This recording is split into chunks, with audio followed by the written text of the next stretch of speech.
రోజు టీ ఎలా చేయాలో ఈ షార్ట్ లో చూసేద్దాం. సో ఇంకా లేట్ చేయకుండా let's get into the video.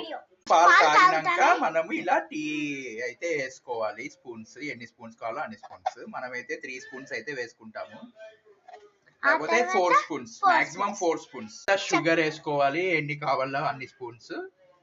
అలా వేసుకున్న తర్వాత మనం ఇలా తిప్పుతున్నారు కదా, సో మనం కూడా అలాగే తిప్పాలి. అది బాగా మరిగేంత వరకు టీ అలాగే ఉండాలి, లేకపోతే పచ్చి వాసన వస్తుంది. జాగ్రత్త. ఉడికే వరకు మనం వెయిట్ చేయాలి. తర్వాత అవుట్పుట్ ఎలా ఉందో నేను సర్వ్ చేసినాక చూపిస్తాను. సో వెయిట్ చేయండి.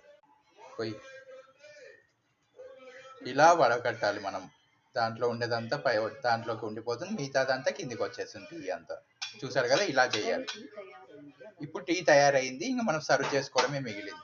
కప్పులో సర్వ్ చేసుకుంటే మన చక్కని ఇలాచీ టీ రెడీ అయిపోయినట్టే. చూసారు కదా ఈ షార్ట్. నచ్చితే సబ్స్క్రైబ్ చేసుకోండి. బాయ్.